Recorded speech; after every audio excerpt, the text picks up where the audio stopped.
దొంగల టార్గెట్ ఒకటే, కొట్టేయాలనుకున్న సొమ్ము ఏడుంది, ఏ ఇంట్లుంది, ఆడెవల్లన్నా ఉన్నరా, సీసీ కెమెరాలు ఏమన్నా ఉన్నాయా, దొంగతనానికి పోతే దొరుకుతామా అని గిసొంటి ముచ్చట్లన్నీ 1కి 10 మాటలు చూసుకుంటారు. అంతా ఓకే అనుకున్నాక పోతారు. జట్న పుణ్యకార్యంగా అనిస్తారు. అగో అట్లనే ఓ మాజీ మంత్రి ఇంటికి కూడా సూటి పెట్టి దోషపడేసిర్రు. ఇలా దొంగ ముఖాల మన్ను పోయి మీకు పొన్నాల లక్ష్మయ్య సార్ ఇల్లే దొరికిందారా?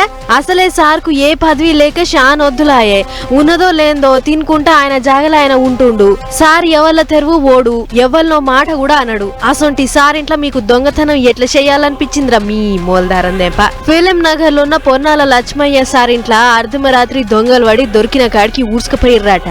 మరి పండుగకు జనగాం గిట్ల ఏమన్నా పొయ్యిర్రో ఏం పాడో ఆలస్యంగా ఇంటికి వచ్చి చూసేసరికి ఇల్లంతా చిందరవందర ఉంది. ఏంద్రో ఎన్నడలేంది గిట్లుంది అని పరీక్ష పట్టి చూసేసరికి ఇల్లు గుల్లైన ముచ్చట ఆలస్యంగా ఎరికేయింది. ఇక ఏముంది ఏం పోయిందని ఒకసారి తేర్పారి చూసుకుంటే ₹1,00,000 పైకం ఇంకా శితం సొమ్ములు ఎత్తుకుపోయిర్రని ఎరికేయింది. ఇకేముంది, మనం బయటికి పోయింది చూసి ఎవడో దొంగోడు మన ఇంటి మీద డ్యూటీ చేసిపోయిండు. పోయిన సొమ్ము మళ్ళా దొరికితే మన అదృష్టం, లేకుంటే దొంగోని పంట వండినట్లే. మొదలైతే కేసు పెడదాంపా అని సారోళ్ళ ఇంటామె అరుణాదేవి మేడం పోయి ఫిలిం నగర్ పోలీసు వాళ్ళకు ఫిర్యాదు ఇచ్చిర్రు. వాళ్ళు కేసు కట్టి దొంగెవళ్ళు అని ఎంకలాడే పనిలో ఉన్నారు. ఆయన రాజకీయ నాయకుల ఇంట్లో ముంగట సెక్యూరిటీ వాళ్ళు ఉంటారు కదా, మరి పొన్నాల సార్ ఇంటికాడ లేరా ఎట్లా అని అంటే, సార్ అధికారంలో ఉంటే ఉండునేమో గాని లేడాయే, అందుకే లేరు కావచ్చు.